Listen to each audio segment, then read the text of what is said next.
আসসালামু আলাইকুম দর্শক শ্রোতাগণ। কিছুদিন আগে নির্মম এবং নিষ্ঠুরতম ধর্ষণ এবং হত্যাকাণ্ডের ঘটনা সংঘটিত হয়েছে, যা আমরা অনেকেই রামেসা হত্যাকাণ্ড হিসেবে জানি। রামেসা সহ অনেক নারী ও শিশু প্রতিনিয়ত ধর্ষণ ও হত্যার সম্মুখীন হচ্ছে, যা নৈতিক অবক্ষয় এবং মানবিক বিপর্যয়ের একটি স্পষ্ট উদাহরণ। আমরা এ সকল হত্যাকাণ্ডের জন্য মারাত্মকভাবে শোকাহত এবং দৃষ্টান্তমূলক শাস্তি কামনা করি। আজকে আমরা আলোচনা করব ধর্ষণ এবং ধর্ষণ পরবর্তী হত্যার শাস্তি সম্পর্কে। চলুন তাহলে আলোচনা শুরু করা যাক। ধর্ষণ এবং ধর্ষণ পরবর্তী শাস্তি সম্পর্কে দুটি আইনে বলা হয়েছে: দণ্ডবিধি 1860 এবং নারী ও শিশু নির্যাতন দমন আইন 2000। দণ্ডবিধি 1860 অনুযায়ী 376 ধারায় ধর্ষণের শাস্তি সম্পর্কে বলা হয়েছে যে কোনো ব্যক্তি যদি ধর্ষণ করে তাহলে সে যাবজ্জীবন কারাদণ্ড অথবা 10 বছর পর্যন্ত মেয়াদের যে কোনো বর্ণনায় কারাদণ্ডে দণ্ডিত হবে এবং এর সাথে জরিমানা দণ্ডেও দণ্ডিত হবে। কিন্তু দণ্ডবিধিতে ধর্ষণ পরবর্তী হত্যা সম্পর্কে মারাত্মক কোনো শাস্তির কথা বলা হয়নি। কিন্তু নারী ও শিশু নির্যাতন দমন আইন 2000 অনুযায়ী ধর্ষণ এবং ধর্ষণজনিত কারণে মৃত্যু ইত্যাদি শাস্তি সম্পর্কে বলা হয়েছে।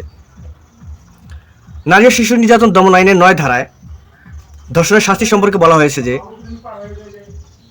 এক উপধারা অনুযায়ী যদি কোনো ব্যক্তি নারী বা শিশুকে ধর্ষণ করে তাহলে তিনি মৃত্যুদণ্ডে বা যাবজ্জীবন সশ্রম কারাদণ্ডে দণ্ডিত হবেন এবং ইহার অতিরিক্ত অর্থদণ্ড দণ্ডিত হবেন।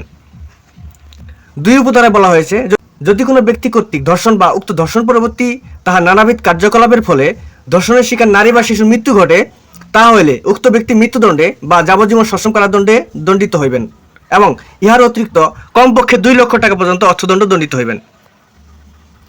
3 উপধারায় বলা হয়েছে যদি একাধিক ব্যক্তি দলবদ্ধভাবে বা সংঘবদ্ধভাবে কোনো নারী বা শিশুকে ধর্ষণ করেন এবং ধর্ষণের ফলে উক্ত নারী বা শিশুর মৃত্যু ঘটে বা সে আহত হয় তাহলে ওই দলের প্রত্যেক ব্যক্তি মৃত্যুদণ্ডে বা যাবজ্জীবন সশ্রম কারাদণ্ডে দণ্ডিত হইবেন এবং ইহার অতিরিক্ত কমপক্ষে 2 লক্ষ টাকা অর্থদণ্ডেও দণ্ডিত হইবেন।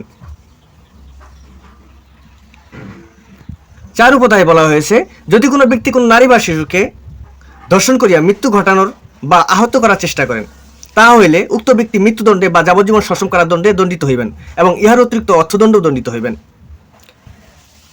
যদি কোনো ব্যক্তি কোনো নারী বা শিশুকে ধর্ষণের চেষ্টা করেন তাহলে উক্ত ব্যক্তি অনধিক 10 বছর কিন্তু কমপক্ষে 5 বছর সশ্রম কারাদণ্ডে দণ্ডিত হইবেন এবং ইহার অতিরিক্ত অর্থদণ্ড দণ্ডিত হইবেন।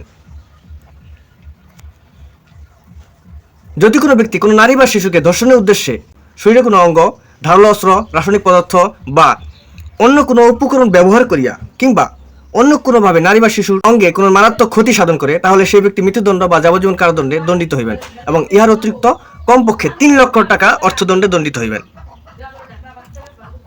যদি কোনো পুলিশ বা অন্য কোনো শৃঙ্খলা বাহিনীর হেফাজতে থাকাকালীন সময়ে কোনো নারী ধর্ষণের শিকার হন তাহলে যাহাদের হেফাজতে থাকাকালীন উক্তরূপ ধর্ষণ সংঘটিত হইয়াছে সেই ব্যক্তি বা ব্যক্তিগণ ধর্ষণের শিকার নারীর হেফাজতের জন্য সরাসরিভাবে দায়িত্বপ্রাপ্ত ছিলেন। যে ব্যক্তিগণ উক্ত নারী বা শিশুর হেফাজতের জন্য সরাসরি দায়িত্বপ্রাপ্ত ছিলেন তিনি বা তাহারা প্রত্যেককে ভিন্নরূপ প্রমাণিত না হইলে হেফাজতের ব্যর্থতার জন্য অনধিক 10 বছর কিন্তু কমপক্ষে 5 বছর সশ্রম কারাদণ্ডে দণ্ডিত হইবেন এবং ইহার অতিরিক্ত কমপক্ষে 50,000 টাকা পর্যন্ত অর্থদণ্ড দণ্ডিত হইবেন। এবং 6 উপধারায় বলা হয়েছে এই ধারায় উল্লেখিত অর্থদণ্ড ধারা 15 বিধান অনুসারে আদায়পূর্বক ক্ষতিপূরণ হিসেবে অপরাধের শিকার ব্যক্তি বা ক্ষেত্রমত তাহার আইনগত উত্তরাধিকারীকে প্রদান করা হবে। মানে যে ধর্ষণ করেছে তার নিকট থেকে যে জরিমানা আদায় করা হবে তা ধর্ষণের শিকার ব্যক্তিকে প্রদান করতে হবে। এটাই মূলত ধর্ষণ সম্পর্কিত আমাদের বাংলাদেশের আইনে শাস্তির বিধান। আশা করি আপনারা বুঝতে পেরেছেন। আগামী ভিডিওতে আরও গুরুত্বপূর্ণ বিষয় নিয়ে আলোচনা করব, সঙ্গে থাকুন। আল্লাহ হাফিজ।